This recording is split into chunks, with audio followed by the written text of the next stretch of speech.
Welcome delegates to the WasteAid Huhtamaki Circular Network Economy webinar.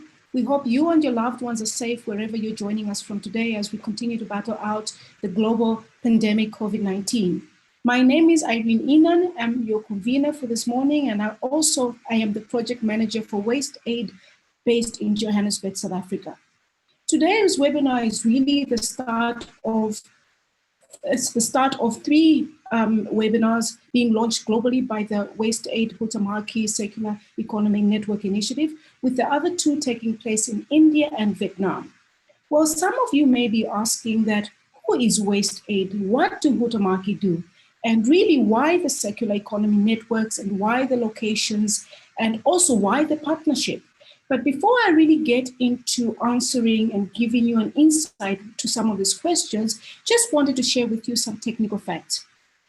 As reported by the World Bank Waste 2.0 report, a report that really outlines a global snapshot of the waste generations to the year 2050, it is noted that the waste generation increases with income levels and urbanization. And this report found that by the year 2050, in particular in three regions being Sub-Saharan Africa, Southeast Asia, Middle East, and North Africa, the waste generations are projected to increase in the range of double to triple, as well as in some cases 4 times fold. So, and out of all the waste that is generated, recyclables make up the biggest portion of this waste streams. So one can generally conclude that as the income levels are likely to increase, the quantities of recyclables in the waste streams will also increase. And really this morning, and our aim is that the WasteAid Huhtamaki Circular Economy Initiative really drives waste resource recover, reuse initiatives in Johannesburg, South Africa. Our panelists today come from a range of industries and expertise in the various fields. And this morning, they will really share with you their ground experience in the waste management value chain, in particular to drive circular economy. We have a total of 4 speakers and panelists, and I will introduce each one of them to you. And what we ask you to do is that please hold off your questions until the end of the webinar, and we will kindly go through all the questions directed to the panelists right at the end. And now to start off our discussion this morning, as our first panel speaker is Ms. Michelle Wilson, who is the Network Director for WasteAid Huhtamaki Partnership Circular Economy Network Drive. And Michelle is really, she's got vast experience in development specialist. She's worked for a number of donors, including the EU, UK Aid, CEDA, the Irish Aid, and the Comic Research. And she really comes with a vast experience in monitoring, evaluating, and also implementing the programs such as the Circular Economy Network initiatives. Welcome, Michelle, and the floor is over to you. Thanks very much, Irene. I'm going to try and share my screen now. So hopefully if people can see this, bear with me a sec. Share screen. Okay, let's just see if everybody can see that, hopefully. Right. So yeah, I say my name is Michelle Wilson. I'm the network director. I'm speaking to you from a very dull and grey London this morning. So hopefully the sun is shining where you are. And as Irene has mentioned, the purpose really today is to launch the WasteAid Circular Economy Network project, first of all in Johannesburg, but we're also going to be launching in India and Vietnam later on in the year. And the actual project itself is sponsored by Huhtamaki, a global sustainable food packaging company. And we're really excited about the partnership and very excited to have Richard Trickett here this morning, who will tell you a little bit more about Huhtamaki in South Africa and beyond. So I wanted to give you about 10 minutes, giving you a background as to who WasteAid is, for those of you who do not know who we are, and why we're embarking on this initiative in Johannesburg, and most importantly, how you can get involved. So first of all, some of these statistics are not going to be a surprise to you, but I just wanted to give you some background against which WasteAid was formed.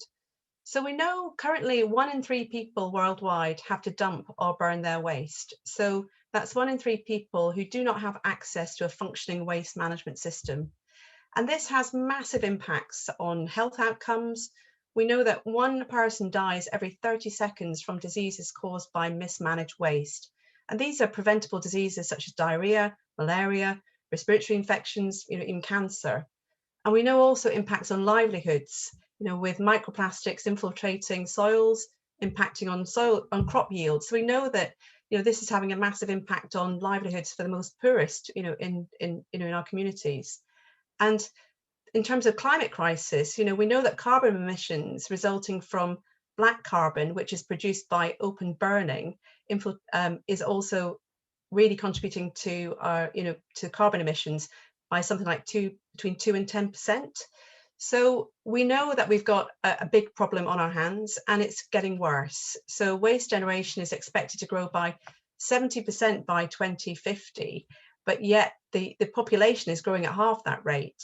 So we know that as we get richer, we're generating more waste. And this has been really driven by urbanization and economic growth. So we know economic growth is a good thing, lifting millions and millions of people out of poverty. But on the downside is the amount of waste that we're generating increases as we get wealthier.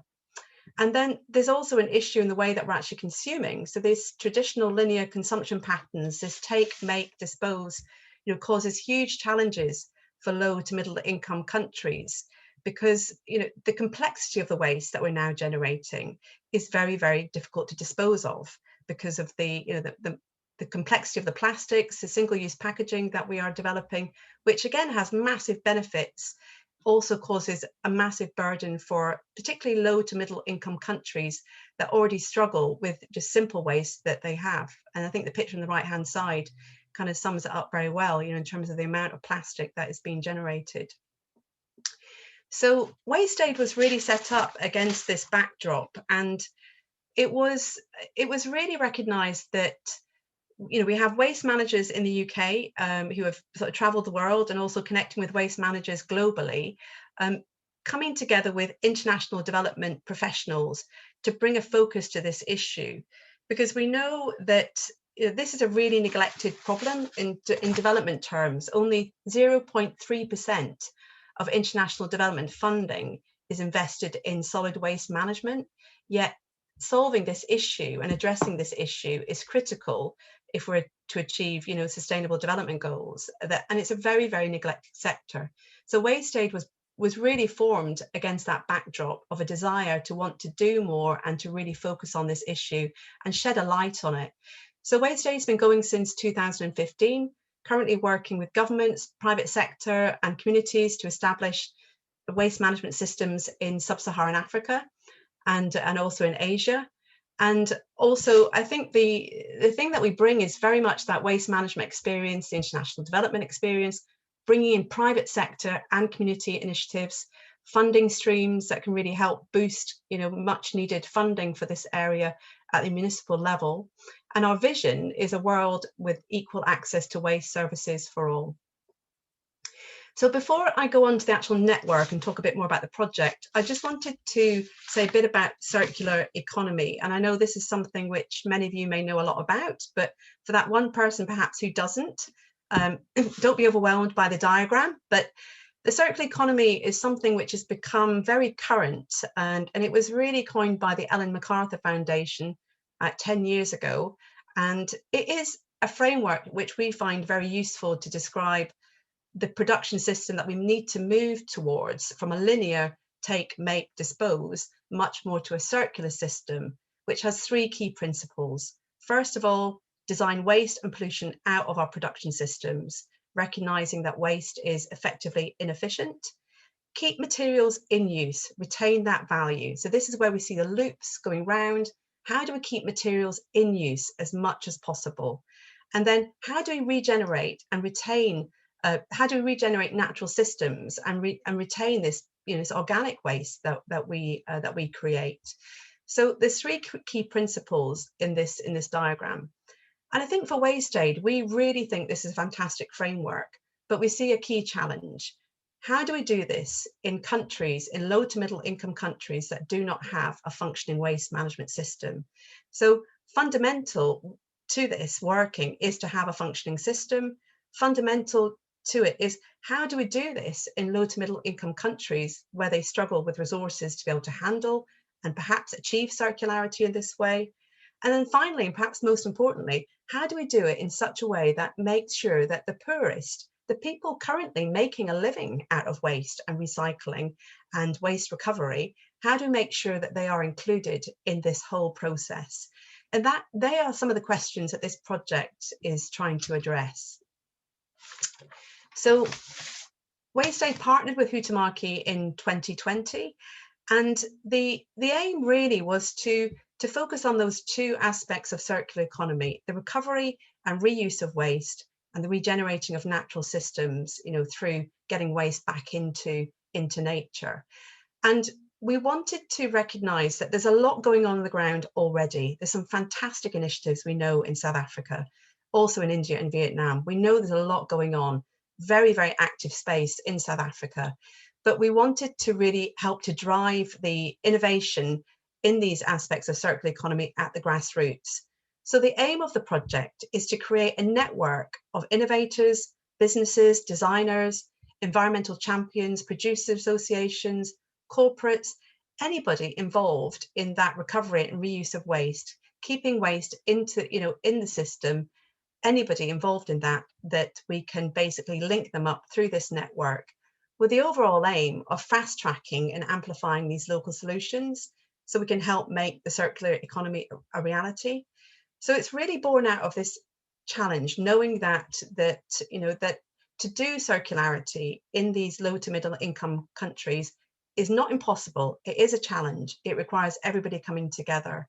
And what WasteAid wants to do is complement what is already going on the ground, not to replicate or duplicate, but to understand what's going on the ground and seeing how we can basically enhance and really where we can to fill any gaps. So the project itself has two sides. The first side, you've met Irene this morning, so she is on the ground in South Africa, in Johannesburg. She is our project manager. She'll be on the ground, and her main aim is to really understand what is going on the ground, do a really thorough contextual analysis, which we are nearly at the end of, and then to identify through this contextual analysis who are the key people on the ground working in this space in terms of innovators. And we would like to select 2 companies or innovators, entrepreneurs, associations that could benefit from grants that would enable them to scale up their idea. So this would be in a kind of business incubator approach. So that's on the ground. We want to find 2 companies, probably through a competitive competition approach, who is actually really driving circularity on the ground, particularly around issues which are challenges. So for example, we know in South Africa, segregation of waste at source is a massive challenge, despite lots and lots of efforts. How can we perhaps support that? How can we improve that? How can we perhaps support producer responsibility organisations to source their plastics, their paper from associations, you know, in terms of the quantity and the quality that they want? So these are perhaps some questions that we want to address through this selection of the business incubators. On the other side, we have an online hub where we're going to be basically using that to showcase best practice, share information on what's going on in the hub in South Africa, also Vietnam and India. And there'll be an opportunity for you to tell us what's going on, what's working. We'll have discussions on there, discussion fora, and there'll be news and training materials curated from other places all in one place for yourself and your contacts. We'd like to convene regional fora a bit like this, whether it be virtual because of COVID or on the ground, again, bringing together actors in this space to really tackle and talk through what are the key issues in terms of circularity and achieving that. And then again, through that to identify the change makers. So we can see that there's lots of overlaps with both sides in terms of building the network and the selection of these businesses. And we'd love to do more. You know, we don't see this network as staying here. We see this network as something that will go beyond. We'd love to expand this network also into other countries So it's very much the beginning of what we see, we hope, will be a very long journey. And we see the network is owned by the network, not by WasteAid. It's our initiative. It's set up by us, but by no means, do we own it. It's really about the people that sit underneath the circular economy. So how can you get involved? You might be asking yourself today, well, what's in it for me in terms of, how do I fit? So I would say, do you work with or represent a network of entrepreneurs or innovators? We want to hear from you. We want to link with you. We want to complement your existing initiatives.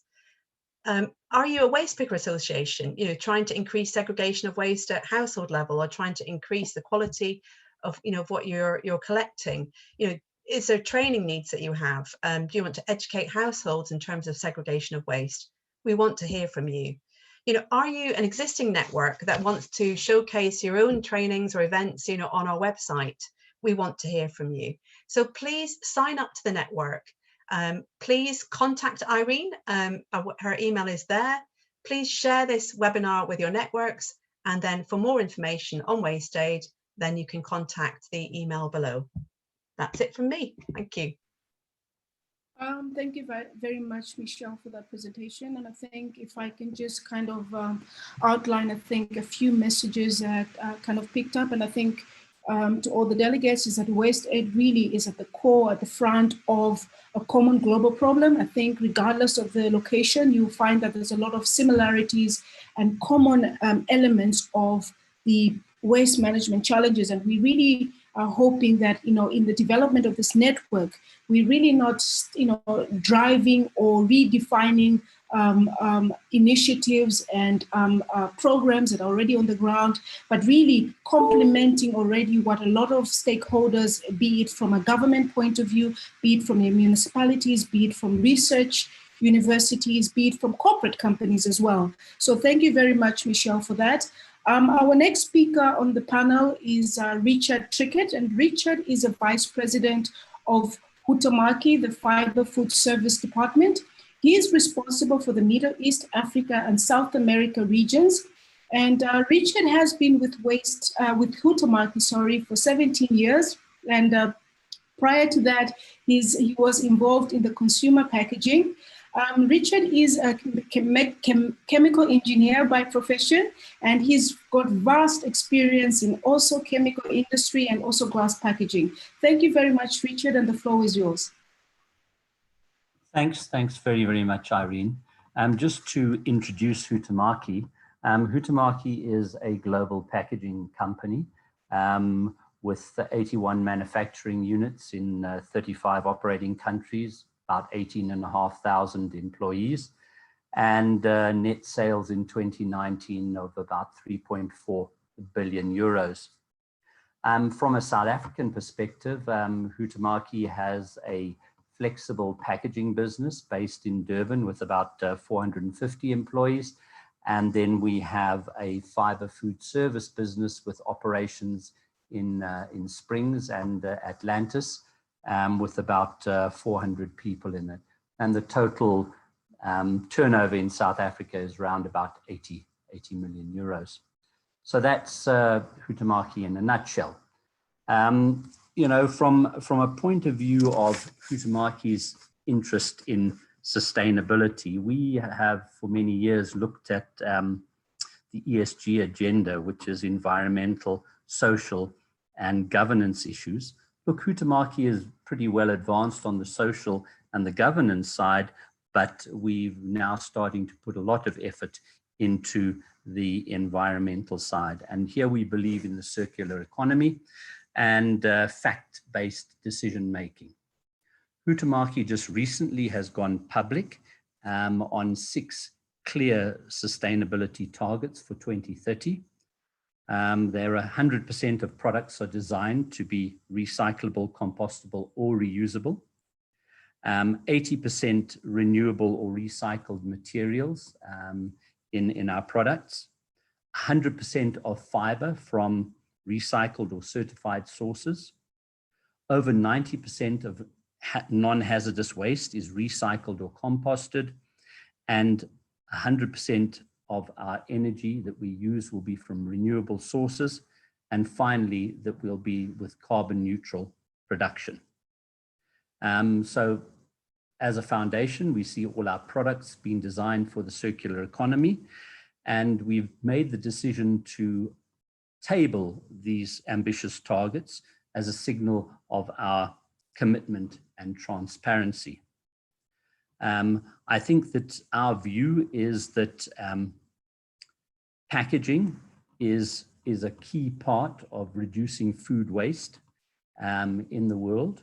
And food waste accounts for about 8% of global CO2 emissions, and packaging can certainly help to reduce food waste and loss. And in fact, approximately only 5% of CO2 emissions of packaged food are attributable to packaging. 80% of it is in the food manufacturing process. We are certainly very committed to supporting developments around collecting, sorting and recycling globally, but particularly in South Africa for this project.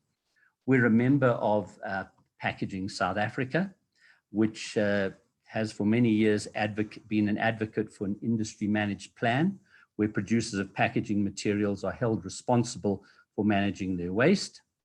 And we have, participated in that process very actively. I think that Huhtamaki is certainly keen on driving systemic change towards circularity beyond just the company and industry. And in order to achieve this, we believe in prioritizing renewable sources and recycling, innovating to unlock sustainability, equally harnessing digitalization, particularly in the collection recycling infrastructure, and partnering to establish its innovation, and finally, educating the consumer and changing consumer behavior. We are very committed to providing sustainable packaging globally, and we see it as a key element of minimizing food waste and keeping food safe. It is important that we help to reduce this food waste, which I've said accounts for 8% of global global gas emission, greenhouse gas emissions. But however, we do know that 8 million tons of plastic end up in the oceans every year, and with 1 in 3 people worldwide having to dump or burn their waste. And this is obviously a serious concern for us. The final comment I would like to make is that we are currently facing the so-called progress paradox in packaging. There's obviously a desire for less packaging, driven by the regulatory agenda and consumer sentiment, while there is a need for more packaging that is driven by consumer demand. So on the one hand, you've got the demand for food and packaging is increasing with the growing population and particularly the growing middle class. On the other hand, in the regulatory agenda, there's a desire to limit packaging and focus on plastic substitution as consumers see litter as a problem and believe in viable alternatives to plastic. At Huhtamaki, we argue that the debate should not be about more or less, but rather about smarter, better, and being more sustainable. Many thanks. Thank you very much, Richard, for your presentation. And I think what I would just kind of like to enforce to the delegates is that, Huhtamaki is really at the center of saying, we've opened our doors, we're willing to learn, and we're willing to actually also listen to what researchers and experts in the field have to say towards driving the environmental sustainability drive. And I think really, as Richard has said, it really comes from a point of view of a mindset. And I think them as a company globally have actually also embarked on a number of other initiatives that are running in parallel to the Circular Economy Initiative in trying to get the mindset within their processes, and not only looking at consumers, but starting really from themselves and looking through their consumers, looking through the suppliers. So it is really a drive that's going through the whole process value chain. Now, moving on to our next panelist, On today's webinar, I'm going to introduce Professor Linda Godfrey. Linda is a principal scientist for the Council for Scientific and Industrial Research, and she's also an extraordinary professor for the Northwest University. And Linda holds a PhD in engineering, and I mean, her resume is very long, and I'll try to kind of give you a snapshot of what she's really been involved in. But she has over 20 years of sector experience, in particular managing the West Research Development and Innovation RDI roadmap. She has provided strategic input in a number of local and international initiatives, and in particular given input into circular economy initiatives for both the UN, World Bank, European Union, and also the South African government, as well as academic institutions. Linda has published extensive papers in the field, and I think she's actually the right person this morning to be speaking to us about whether are we getting it right, which direction we need to be going to. So I'll hand over the floor to Linda. Welcome, Linda. Please, the floor is yours. Thanks very much, Irene. And I'm just going to quickly share my screen. If we can. Perfect. Thank you very much. So thank you very much for the opportunity to chat to you all this morning. And I was just looking through some of the names of the attendees, and I see a number of familiar names, both locally within South Africa and internationally. So it's an absolute pleasure to join you this morning and to make a very, very brief presentation on what I think is a lengthy topic, and we could probably spend days just talking about this issue. But it's really around trying to understand the potential for job creation within what we've called, the waste recovery, the waste reuse, the waste recycling sector in South Africa. And I think this is a very timely and a very pertinent issue, in that as a country, we are facing a significant unemployment challenge, even before COVID hit, and certainly now in terms of post-COVID and South Africa's post-COVID economic response. And what opportunity does the waste sector provide in terms of creating jobs, in terms of improving livelihoods? So just to very briefly touch on this issue in the next few minutes. Just in terms of, I don't want to repeat what Irene has already said in terms of the introduction, but I think the key thing is that, as a researcher and as an academic, we see our role in this discussion in terms of evidencing this transition to a more circular economy. And my particular mandate is to implement South Africa's waste roadmap. It's around guiding our country's investment and strategic direction in waste R&D and innovation. And the CSIR was tasked by our Department of Science and Innovation to implement this roadmap on their behalf. So it's really around providing the evidence to make informed decisions, to fast track the uptake, for example, of alternative waste technologies. But I think, I don't want to belabor this point, but I think the thing that we recognize is obviously the circular economy is about so much more than just waste management. So we're obviously talking about it within the context of the waste sector here today, but we're also looking at it in the broader context in terms of energy, agriculture, mobility, infrastructure, etc., which is perhaps for another day. So what do we know about waste management in South Africa? The latest State of Waste report that was released this year for 2018 figures showed us that we were sending around about 80% of all of the waste, both general and hazardous waste generated in South Africa. We were still disposing of it to land. It's certainly an improvement from the 90% in 2011, but it still shows that we're very much locked into this technology option of disposal to land. And unfortunately, many of these landfills, and I tend to use that in inverted commas, are really uncontrolled or controlled dump sites with very little to no compaction and cover, certainly not lined in terms of engineered facilities. And so the potential for environmental and human health impacts from these facilities is potentially significant. We also know that despite having had the waste hierarchy in our policy landscape for more than 20 years, from the first white paper on integrated pollution and waste management and the first national waste management strategy, and despite probably 70 to 80% of the general waste generated in South Africa having reuse, recycling, or recovery potential, we're still disposing of this waste to land. I mean, if you just look at the pie chart on the left, you know, the typical in terms of paper and packaging that we would normally see, and also additional metals, making up just short of 20% of the general waste stream. Organic waste, a very big component of the general waste stream, garden waste, food waste, industrial biomass, for example. Between ash and slag that is generated by industry, also a significant component, and construction and demolition waste. And these are all waste streams for which potential technology solutions exist, technologies which could be dropped into South Africa tomorrow with some level, obviously, of adaptation and localization for the South African context. But these are waste streams that provide very real opportunities for beneficiation within the South African context. We also know that moving waste up the hierarchy, away from landfilling, away from disposal, has the potential to create more jobs, in some cases order of magnitude more jobs.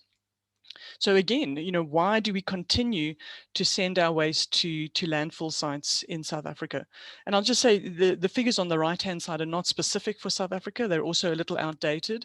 And we've recently challenged our Saatchi Research Chair in Waste and Society, based at the University of the Western Cape, to update these figures for the South African context, to really understand the job creation potential of moving waste, both direct, indirect, and induced jobs, in terms of moving waste away from landfilling. We also know that a lot of the activity around recycling, for example, or beneficiation in the broader context, has been around, you know, typically the mainline recyclables, and they've been very much focused around the urban context. We've had mandatory extended producer responsibility in place for tires for a number of years now, and that has only gotten us to 23% recycling, still significant stockpiling of tires. So again, finding end-use solutions to unlock these resources back into the economy. We've had voluntary paper and packaging, EPR, in place also for, in some cases, 15 years or so, which has gotten us to a point of, in terms of 2016 figures, around 58% collected, but much lower figure in terms of actual recycling, because a lot of that is recovered off of dump sites and off of landfill sites, and so is highly contaminated. And so there's still a lot of wastage in terms of what is collected, which actually then doesn't flow into recycling, but returns back onto disposal sites. Our voluntary EPR around waste electrical and electronic equipment has not performed as well as paper and packaging, and has only gotten us to around 10% recycling. So still obviously a lot of opportunity in that space. And really just cherry picking out the printed circuit boards, you know, the positive value materials, the metals that sit on the PCBs, and then exporting those for beneficiation elsewhere. But as from this year, around about 2-3 weeks ago, our Department of Environment, Forestry and Fisheries gazetted the mandatory EPR, which is now brought in paper and packaging, it's brought in electronic goods, and it's brought in lighting. But there are also other waste streams which provide opportunity. You know, if you think about that pie chart, the two biggest waste streams that are generated, certainly at a municipal level, and also typically the two most commonly found in terms of illegally dumped, would be organic waste and construction and demolition waste. And these are waste streams which are not subject, for example, to EPR policy, where, you know, you can essentially pass the burden on to the private sector. And so the question then becomes, you know, how do municipalities help to facilitate the separate collection and the return of these waste streams back into the economy? And what other policy instruments could be adopted to create the enabling environment that we need to grow recycling or beneficiation of organic waste, industrial biomass, construction and demolition waste? It's also important to note that, you know, there are various scales of trying to implement these solutions, and it's around finding appropriate solutions to deal with the problem. You know, whether it be from the top left-hand corner is a young entrepreneur who started a business about, I think it was about 2 years ago, providing door-to-door collection of food waste, all the way up to large-scale infrastructure and equipment. So there's a variety of solutions that can be applied to solving these problems. And we don't necessarily have to, you know, follow developed country approaches. It's around, as I said, it's about appropriate solutions to unlocking the opportunities in these waste streams. The other thing I think that we have to be very, very cognizant of is the fact that we have a very active informal sector, estimated to be somewhere between 60 to 90,000, but in reality, we actually don't know the number of informal reclaimers operating in this space. And they're playing a crucial role in this link between the service chain, the role that municipalities are playing in terms of city cleansing and waste collection, and between the value chain and unlocking these resources. Typically, paper and packaging is what they focus on, but unlocking these resources back into the economy. To some degree, there is activity in repair and reuse informally. You would see it if you moved into some of the peri-urban informal settlement areas, appliances being repaired, for example, and returning back to use.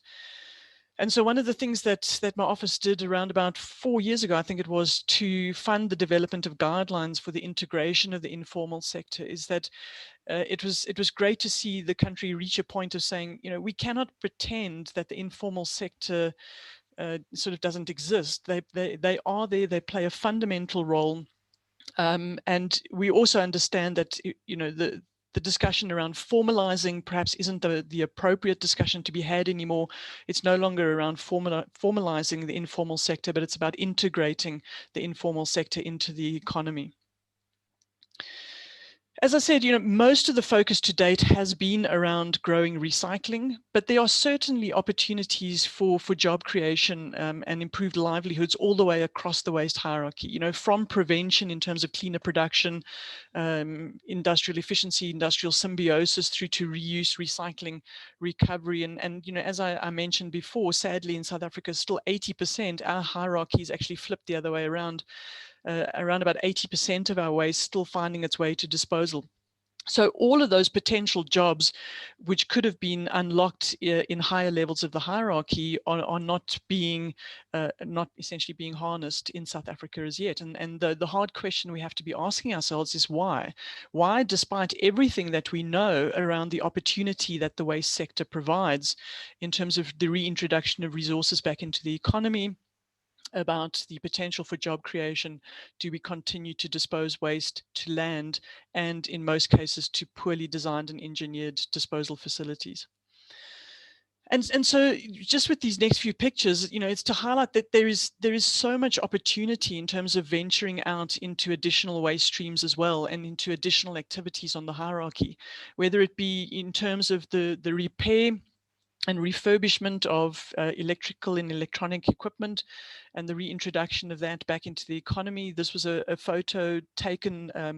I'm fortunate to lecture as part of the ILO CSIR Green Jobs in Waste training program, and we always take the group of students to this particular company in Italy to see the work that they're doing around training youngsters to learn skills around refurbishment and repair, that they can then take those skills back into the job market at the end of training. And these appliances then in very good condition that are sold back into the economy to people who very often may not necessarily have been able to afford a brand new appliance. But it extends into things like furniture, and again, if you travel through parts of South Africa, you'll see this happening informally. But the question is, how do we scale that up? How do we provide these entrepreneurs, these individuals, with access perhaps to space when they can do this in a safer environment, or to equipment that they perhaps didn't necessarily have before? There's opportunity. Just last week, I think it was, Professor Schenk from the University of the Western Cape shared photos with me of clothing waste that was being dumped down in the Western Cape. And we've always kind of thought, well, clothing waste is not necessarily an issue for South Africa because it tends to get passed down and passed through to others perhaps more needy in the community. But we're starting to see clothing waste appear in the waste stream as well. And so what do we do with that? What are the opportunities that we can unlock in terms of repair and reuse and reintroduction to the economy? I always love this example, and I've always said, one day when I retire, I think I'm going to start a take back program for waste paint, just probably because I have so many half empty cans of paint in my own garage. But just things as simple as taking back waste paint and giving it a second life. and providing that opportunity to communities, to uplift communities, and to really benefit from something that would just sit in someone's shed or in the garage. And look at how we work with organizations, how we work with NGOs or waste sector associations to provide these mechanisms where these products, these secondhand or these refurbished, repaired products can be sold or given back into the community. So I think, you know, those are the opportunities. That's what we know. But I always include this slide because one of the questions that I'm always asked is, well, if there is so much potential, why are we not doing it? And so my opening point is that I don't believe that we will ever truly achieve the full potential of a secondary resources economy or of a circular economy, and with it the potential for job creation, if municipalities don't get the basics of waste management right. And if we have photos, for example, on the right of these dump sites, which essentially deflates the cost of disposal of waste to landfill, why on earth would anyone want to spend more on composting waste or on biogas or on recycling when it is so cheap to dispose of waste to uncontrolled or controlled dump sites? And the second point is that if we're not encouraging industry to minimize the waste that they're generating through cleaner production initiatives, for example, or if we're encouraging them, whether that be through incentives or disincentives, if we're encouraging them to find alternatives to landfilling of waste. So I believe we have to get the basics of waste management right in South Africa if we truly want to build a secondary resources economy around our waste sector.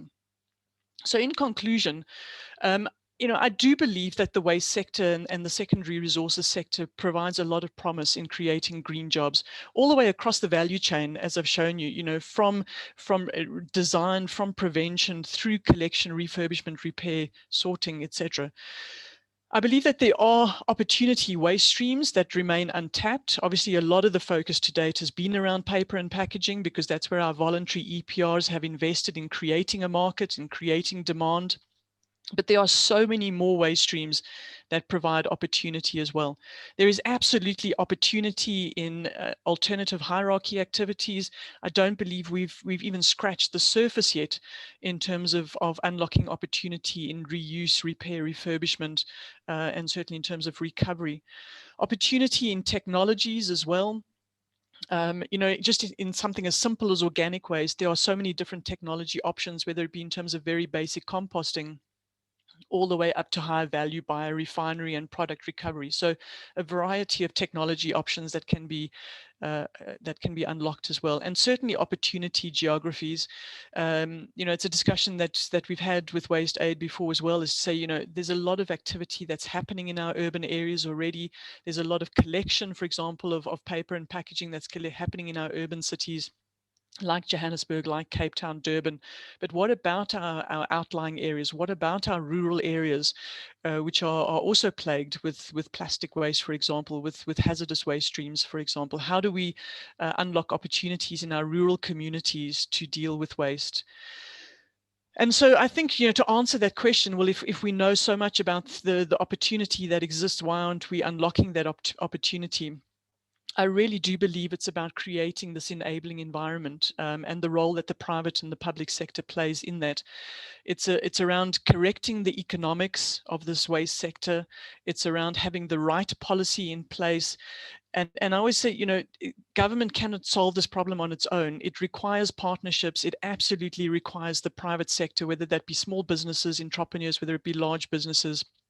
But how do we create the enabling environment for the private sector to thrive and to unlock? And this is an issue not only in terms of how do we allow the private sector to thrive in the waste sector, but within the broader circular economy context as well. Enforcement, absolutely, it's a critical issue in terms of you know, we have an extensive suite of regulations already in place in the waste sector. Is it a matter of making sure that we have enforcement of those? How do we move beyond the simple command and control, the disincentives, the taxes, for example? And how do we unlock opportunities in terms of incentives? Again, this issue around creating an environment that the private sector can thrive in. And probably, you know, we can have a whole day's discussion around just this issue around correcting the economics of waste. But But you know, we know that ultimately waste is an economic issue, and if we don't address that issue and deal with that issue, to some extent, the opportunity that we have in the waste sector just remains a theoretical one. So with that, I'd like to thank you very much for the opportunity for a brief introduction. And if anyone is interested in this topic a bit more, I do believe the presentations will be circulated afterwards. You can follow this link to a briefing note which we prepared with the ILO as well about the opportunities for jobs in the waste sector. So with that, thank you very much. Thank you very much, Linda, for a very well-detailed and insightful presentation. If I maybe perhaps give some of our delegates who are not based in South Africa, I think a bit of more perspective, and I think it's a question that came up a bit more when we chose a location as Johannesburg.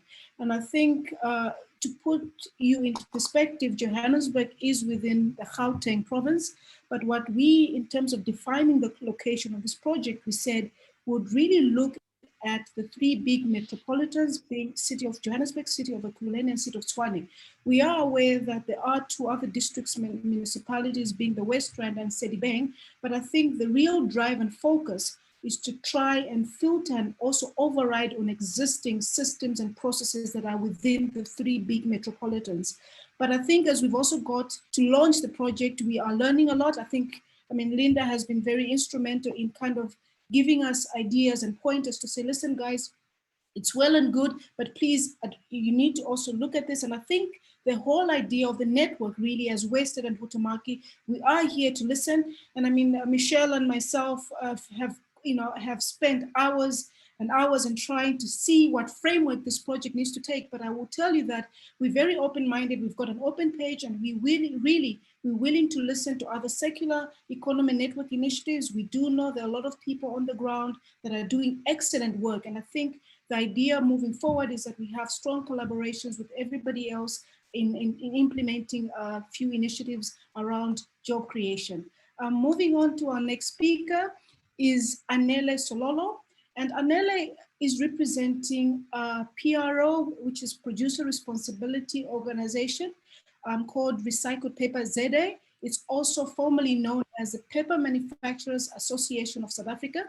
She is the general manager, and really Anele's job and role is to really steer education, training, skills developments, and from all their members, being from corporate members to waste pickers, to households, to schools, to local communities, the whole vast. And Anele comes with a lot of experience from the maths and science background. So she's actually able to develop learning and training materials that is suited for the right stakeholders. Anele, welcome, and we look forward to hearing your presentation. The floor is yours.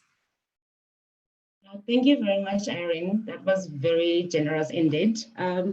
Please, participants and panelists, forgive me, my voice is a little bit off. I will try to project as much as I can. As she's already said, my name is Anele Sololo, and I come from RecyclepaperZA. We are actually the Paper Recycling Association of South Africa that was developed actually 17 years ago. 17 years ago in 2003 as a recycling arm of the Paper Manufacturers Association of South Africa. So in actual fact, we are an association within an association. So we represent the companies that process recovered paper products to make new paper products.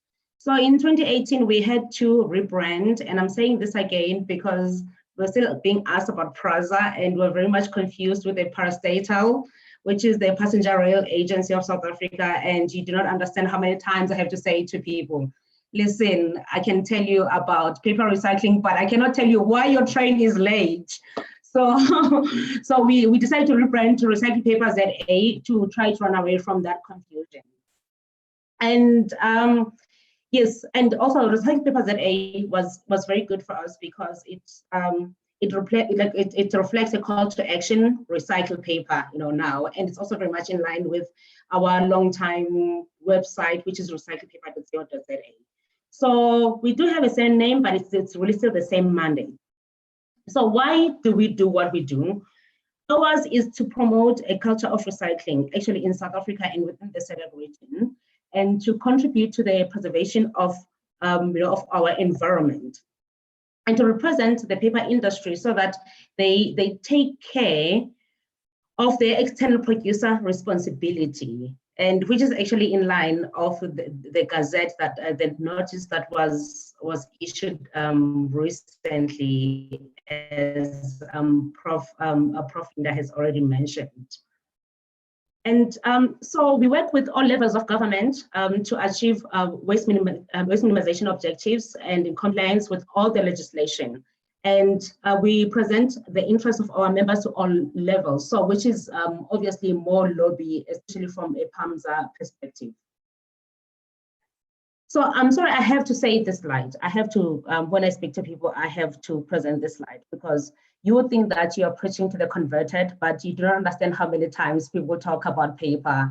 And even our government colleagues, they will still have, like at the bottom as a signature of their emails, do not print this if you want to save trees. No, trees do not need to be saved.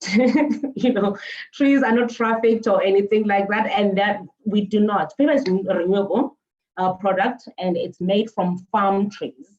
There is no deforestation at all. So in our effort as an industry to plant these trees to make more paper products, we're actually locking more carbon within these trees. And now when you actually recycle, you are keeping the carbon within the paper for longer. You're keeping the carbon impact for longer within the paper, which means that you're actually removing it from the atmosphere. So there may be a lot that is happening, but definitely deforestation is not aligned with our industry. We farm. So saying that you are saving a tree is actually saying that you're saving your maize meal from making your millipap. You're not doing that, because it is planted for the sole purpose of making paper products, or even your furniture and all of those things. And within this industry, actually, from when you make a paper from virgin, we pay a whole lot of taxes, from land to rain to stream redistribution. We pay about 5 types of taxes. So it's actually sustainable done, so that it does not actually harm the environment or anybody else. And just another slide, the number of people, if you see over there, the number of people that are employed within our industry, this comes from Stats SA in 2019, I think beginning of 2019, the people that are employed, because South Africa grows trees to make paper products and also recycle. So the entire paper forest value chain, from farming all the way to disposal, which is actually recycling and making new paper products. So these are basically some of the paper that we collect, paper products that we collect. They're in life, and then we make new paper products out of them. I think it was one of I read one of the articles from Prof. Linda Godfrey, saying that the definition of circular economy is to take a product, that was supposed to be waste, and to make new products, which is at the equal value or even more. So that is my understanding of circular economy. As you can see there, that is actually what we do. So this is basically the disposed products that make, like new products, and you have white paper that go on to make tissue, and newspapers that go on to make egg cartons, and so forth, and so on. Just to let you in on what has been the situation, these are our current recycling stats from 2019. So production, we're sitting at 2.158 million tons, and consumption is 2.436. Consumption is obviously imports and local produce. So what was recoverable out of that was 1.75 million tons, and we're able to recover 1.2 million tons of that, of which about 100,000 tons was exported, and what was recycled in South Africa into new products. Because unlike other industries, as Prof has already alluded to it, for instance, the tire manufacturing industry, we actually beneficiate, we recycle into new products, like that amount, which is actually not bad because we just export just a fraction, like a fraction of what we recycle, we beneficiate within South Africa. So our recovery rate has been down, which is from 2018. 2018 was 71.7. And in 2018, we also, what's the word now? We also went over our self-imposed target of 70% for, for 2018. So we're sitting at 71.7. So we've went down a little bit because of last year we've gone through, there was the ban, there was an oversupply and COVID. And as we know that during level 5 lockdown in South Africa, the waste pickers, which are between 60,000 and 90,000 in South Africa, were not able to actually pick within South Africa during the COVID-19 pandemic. So what does this mean? You can say all the numbers and what you say, but as you need to say it as layman as possible to to the consumer. What does it mean? What does 1.2 million tons of paper recovered in 2019 mean? It basically means it's about filling 1,442 Olympic-style swimming pool or 219 soccer pitches, which is basically a bale high. A bale is actually about 158, 159, or even 2 meters. I know this because it's just a little bit higher than me. Or 155 rugby fields. Again, if you think about it, bumper to bumper is basically about bales from Boksburg to all the way to Cape Town, which is 1,419 kilometers. So recycling is the right thing to do in South Africa because a lot of the PROs, even though we're not a PRO, we're just an association, we've been doing this for years because it is the right thing to do, like for our industry, for the environment, for the people. So we've been voluntarily doing it, even our members. By the way, Huhtamaki is one of our members. They are paying a voluntary membership fee, like to be part of what to do, to be part of the bigger picture. We have been doing all of these things in South Africa since whenever. So that is why when the Section 18, Excellent Producer Responsibility, was gazetted, it presents to us an opportunity to engage with government, to also educate as well, because as much as government is a regulator, we are the expert behind it. And we know exactly what happens because each material stream actually has its own unique problems. So it is an environmental imperative, business opportunity for collectors, those 60,000 to 90,000 people that have been doing this since forever. With regards to that, in South Africa, paper recycling started in 1920. That's how long that people have been doing this informally in South Africa. So it is the business imperative for the paper sector, not just as a tick box, not just as a compliance thing. It is a government imperative because the government needs to enable an environment in which all South Africans can live without being harmed. So what do we do? How do we do all of this? How do we achieve all of these soccer pitches worth of recycled fiber and all of these Olympic-sized swimming pools? We do a lot of SMME development, especially through our members. And our members alone, if I can just speak about, say, Impact and Sapi Refiber, or even Huhtamaki, they actually invest about 2 billion rands in a year just to buy back the material from SMMEs, or even to develop the SMMEs, to make sure that the SMMEs are actually in a point, either with equipment, with bales, scales, or to even get them in touch with municipalities to make sure that these guys do have the space to operate, because when you run a waste business, you do need the space to operate. So we also run a 4-day entrepreneurship training course. And recently, or 2 years ago, we have a new QCTO, which is the Quality Council of Trades and Occupation accredited course. This is a 3-part qualification course, which actually is about all recycling, not just about paper. It's everything, be it plastic, metal, tires, oil, and all of that. So we are running this, we just ran a pilot last year, and we're supposed to continue the pilot this year, but thanks COVID, we're not able to. So we're looking to roll this out in public and to actually having more centers around the country. And that is why this WasteAid, Circular Network, this group, this platform will actually work very well in partnering in different things that we need to do.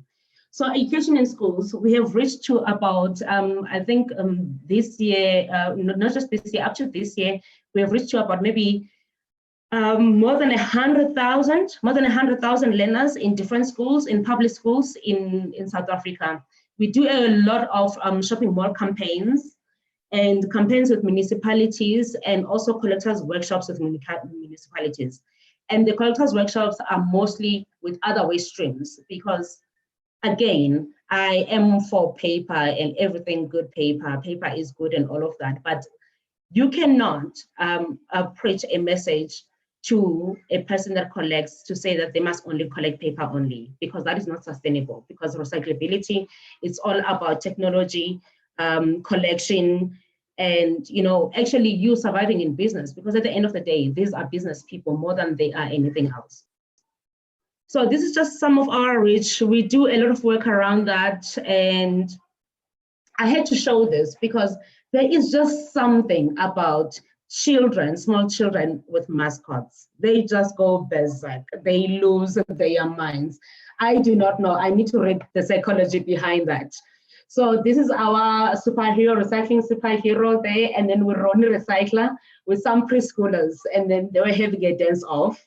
And here we're actually launching Fiber Circle, which is our PRO for EPR. And we've been doing a lot of work during COVID, especially in launching Fiber Circle. We launched Fiber Circle last year. You were there, Prof, as well. So we do a lot of work, around our communities, getting to know our people, and we have databases of who we have trained up to now and how many and all of that. And are they still in business, or do they need, further mentoring? Do they need help? What's going on? So this is the entrepreneurship training course. It started in 2010.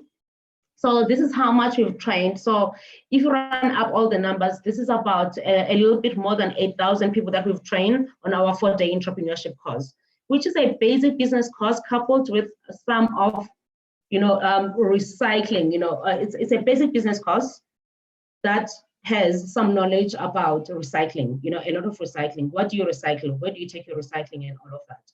So we do still have a whole lot of work to do. It's not done.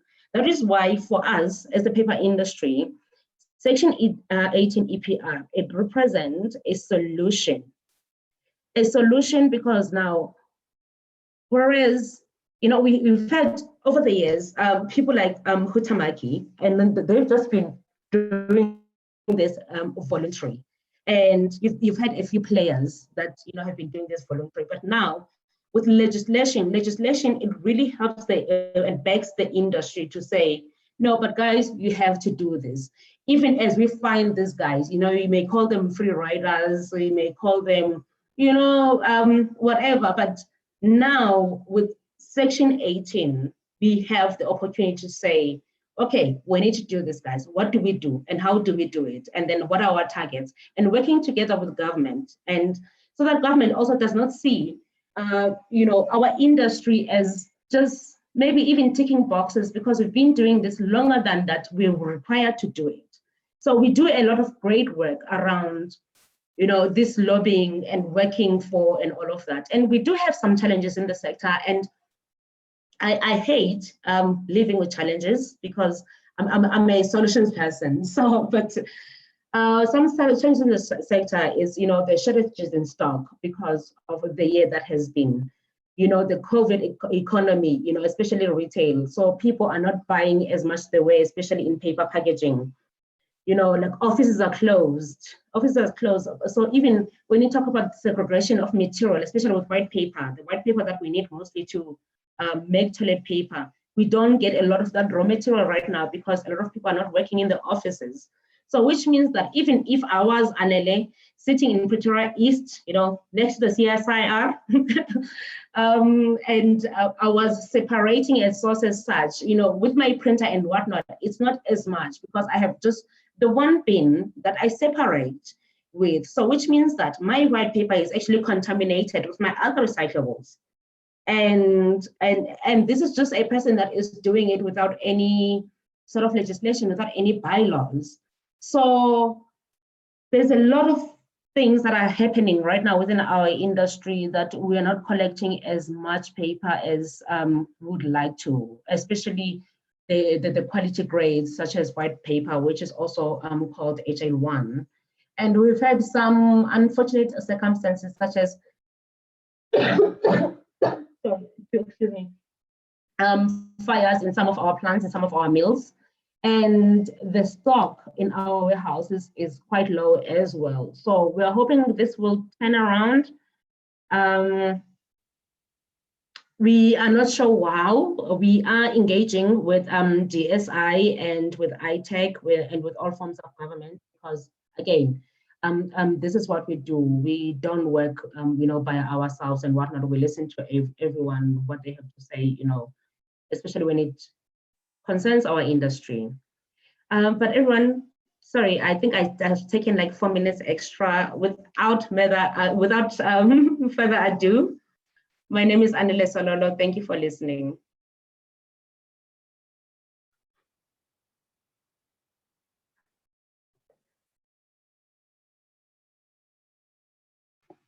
Thank you very much, Anele, for a very insightful presentation. And I think if I can just kind of summarize some of the key aspects, and I think we've all realized, and through the reviewing key stakeholders, that PROs really are at the center of us, implementing a successful circular economy network. And I think the reason why we've kind of given the PROs this kind of crown hat, and I think is because within South Africa, we do realize the shortfalls of regulations and enforcement. Although South Africa has strong waste regulations, we find a lot of enforcement lacking, and also looking at the landfill sites in Johannesburg, and I mean, there's one located just outside Huhtamaki premises, Witfontein landfill site. You have a landfill site that is managed by a government entity who are supposed to be the custodians, but I think the enforcement themselves from a government aspect, is short-lived or lack of skills training. And I think the PROs themselves play a crucial part in training government regulations, in actually saying, if you do not implement or enforce separation at source, this is the impact that it has. And I think, as Anele has outlined in particular, really the value of that paper recycling, if waste separation is not happening at source, drops significantly. So if you have contaminated paper, what do you do with it at the end? Because at the end, it also needs to go back to the landfill sites. So thank you very much, all panelists, for your presentations. What I will go through now is just kind of go through a short summary of all the discussions that we've had. And I think all the way starting from Michelle, Richard, Linda, and Anele just kind of put out a thought out for a lot of our delegates. And we hope that this closing will get you involved, or who wants to give you the feeling that I want to be involved and part of the network, and sort of what sort of benefits are forthcoming in this initiative. So just to kind of start off, I think it's very clear that we have a global problem, and a global problem that is associated with the negative product being waste. And with WasteAid's key motto of wanting to promote equal access to waste services to everybody, what we're actually saying is that we want to focus in the low income areas and use a social economic problem to actually create jobs. Huhtamaki have embarked on an outward look. In other words, they're willing to let researchers, organizations, PRO, NGOs to say, listen, we actually want to promote reuse and recovers within our value chain. We're willing to go to our suppliers, implement the same to our consumers, but we are in a position to listen and implement this through our value chain. But I think the most key important thing that Huhtamaki is saying is that we're not sitting in this corner alone, but we want to bring along experts and researchers, PROs, organizations and NGOs on this journey to try and refine the solutions. We are also aware that at this point is that there are a lot of people on the ground doing a lot of work, and it is our intention as WasteAid Huhtamaki, as we develop this network, to really refine and go into detail with what other associations are doing, what other circular economy initiatives in South Africa are doing, and really steer a conversation, steer and complement where activities are already being carried out. What is also clear and important is that we need to work with the government entities, we need to ride on to regulations. We are aware that South Africa within its regulations, there are a lot of incapacities in terms of implementing and enforcing some of already existing and basic elements that are around the landfill sites. In particular in Johannesburg, I think if you look at the 3 big metropolitans, within them they have 15 existing operational landfill sites. And if you look at some of the figures there, you have less than 10 years airspace. Now, what does that mean? It drives us to have a mindset. And I think the mindset is going to come through collaborations and the network and us engaging more. And what is also clear is that there is a lot of areas that are untapped in terms of waste streams that can be recovered and reused, the likes of the organic waste, the building rubble that makes up a big percentage portion of waste streams that are going into landfill sites. And we're really open to look at technologies that are also can be explored. And also, I think in particular key aspect that Linda emphasized on is that we're very keen within the network to explore other geographical locations in the instances of informal sectors where they do not get the full complementary services of waste collection and recovery as well. So what I would like to put out to all you delegates is that this is really something that is not cast in stone, that we want you to take this path, and I think we're here and we're willing to have conversations. We want you to share with us on the network lessons learned, what is successful, what is not working, what we need to be aware of, and as well as bring in other corporates as like of the Huhtamaki that have an open mind in implementing the circular economy networks. Right now, I'm just going to move over to any questions that we may have. So I'm just going to read through some of the questions that we had. I think we had one question, and I think, Michelle, if I can ask you to answer this question, please. One delegate has asked, has a scoping assessment been done to understand what organizations already exist within South Africa before setting up the project? Sure, and yeah, that's a great question, and I would say that we have started on it. We've made a very good start, and part of the purpose of this launch really is to also to open up that dialogue with you, with people who are connected on the ground in South Africa. So so we started on a scoping study back in August to try and identify who was doing what and where on the ground. But we're aware that we don't know everything. So that is why Irene, our project manager, is on the ground and will be going out, meeting people. We've linked with, obviously, Dr. Linda Godfrey and with Anele as well, who've got great networks that we can tap into. Also been in contact with some of the PROs. So we know some, but we obviously don't know all, and we'd love to know more. So if you can get in contact with us, if anything has struck you today as actually, that would be a really great opportunity to get involved, then do let us know. As Irene said, we're very, very open, and the last thing we want to do is duplicate or try to set up anything parallel. We really want to build on and enhance what already exists on the ground. And I just wanted to say, Irene, also just a big thanks to the panelists today. There's been a lot of really good points that have come out, I think, from the presentations that we can take away to help shape our project. I know the 8,000 entrepreneurs that have been trained through Anele's network already. These are people that it would be great to see, how are they going on in their businesses? Is there ideas or support that we can really amplify there? So, you know, I think we are beginning, but we're by no means there as yet. Thank you. Okay, thank you, Michelle. And then I'm just going to address the next question. Sorry, could I make a comment, if you don't mind?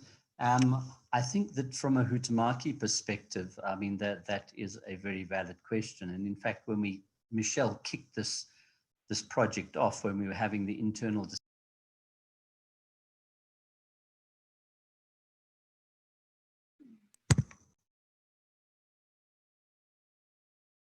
I think Richard, sorry, your mic is on mute. Please just unmute it. You're on mute. Yes, thank you. We have you back online. Sorry about that.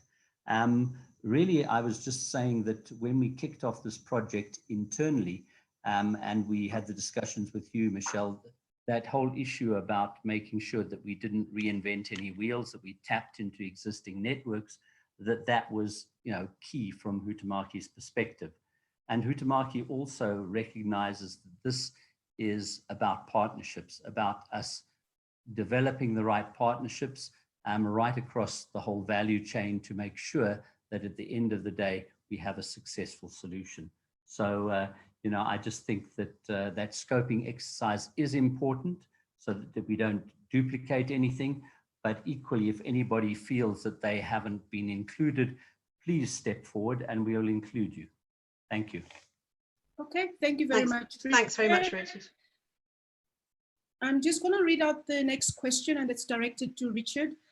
So this one delegate wants to know, for Huhtamaki, flexible plastic packaging has been highlighted globally due to the challenges in recovery and recycling. What are you doing internally as an organization, and who are you partnering with to address such problematic plastics globally? Right, so that is a good question. Internally, what we're doing is we're looking at developing technology and working with substrates that are more recyclable. Typically, in the past, flexible packaging has been made of laminates of various materials, and that in itself creates problems in terms of recyclability. But Huhtamaki recently has introduced Blue Loop, which is a set of technologies which still have multi-layer laminates, but are all of polyolefin materials, for example. And therefore, as a result of that, it is recyclable, but with the same sort of characteristics and barrier properties and giving you the food life of your packaging. So that's the one thing that we're doing from a technology point of view. The other thing is that, you know, Huhtamaki Flexibles is also joining one of the PROs, the Polyco, which is focused on polyolefins. And that is something that we're committed to working with Polyco as the PRO to assist with the recycling of flexible packaging. And I know that the other bigger players in the South African market have also just recently become members of Polyco as well. Thank you. Okay, thank you very much, Richard. And the next couple of questions are directed to you, Michelle. And I think it's really, I'm just gonna kind of read them all out and then you can give the answers in one. So basically one delegate wants to know, how do organizations and individuals get involved? Is there funding available for the project, and where can they find more information? Great. So in terms of how can we get involved, there's two options. I would say if you're in Johannesburg, then I would love you to link with Irene. Irene is our project manager on the ground, and so I've put her email at the back of the slides. You can also go onto our hub. It's www.circulareconomynetwork.co, where you can fill in a membership form at the back on the final tab of the website, and we will get in contact with you through that. So I think in terms of contact, there's two options, through Irene, and I'll try and share my slide at the end again so you've got those contact details and also the website. I think in terms of, is there funding available? Yes, there is funding available. It's not, it's basically funding that would be put towards an idea, that has possibilities for scale. And I think as Rich has pointed out today, and also Linda and Anele, you know, what we want to do is build on an existing idea that perhaps has already been developed and tested, but that has the potential for scale up. So I think, you know, it's partnering with what exists on the ground already. And we imagine it will work in a kind of competition way. So we'll be, over the next few months, we'll be on the ground, meeting organizations, companies, bringing them together, and there'll be kind of I don't know if you know the terminology, a Dragon's Den style competition to select 2 companies that would go forward for further funding. So we're still at the beginning stages in terms of working out the criteria and the modalities, but we really want to know who you are at this stage, and we would imagine the website will be the key place to find updates on that competition, how to get involved once you know, once it gets closer. But we expect that we would hopefully be in a position to award those grants in June of next year. So that gives you a bit of an idea of the lead time. Thank you. Thank you very much, Michelle. And the next question is directed to you, Linda. And one delegate wants to know, in your views, what are the challenges of separation at source? Why are we not getting it right? And I think this delegate is actually referencing a situation out in Durban in KZN. So maybe you can just address that for us. Yeah, it's a really great question, Irene. You know, it was a target of the second National Waste Management Strategy that by 2016, all metros and large cities would have separation at source in place. And it was a goal that was not achieved by government. And I think it's a critical point that has to be unpacked now that we have mandatory extended producer responsibility, is whose role is it to do separation at source? My sense is that industry is kind of saying, you know, we'll step in post collection, we'll step in post MRF. The municipality must do the collection. And I don't believe that's good enough. I think a producer's responsibility starts at the time that the product enters the value chain, which is at curbside when I put that waste out. And so there's going to have to be some discussion around collaboration between municipalities and the PROs in terms of separation at source and collection. But I think we have to be incredibly sensitive to the fact that we do have an informal sector. We've already seen the erosion of the waste that they're collecting, which has a direct threat on their livelihoods. And these are folks that have no alternative in terms of income streams. And so integration is so important. But I think the reality on the ground is that our municipalities do not have the resources to drive separation at source. And that is why we did not achieve the goal of 2016.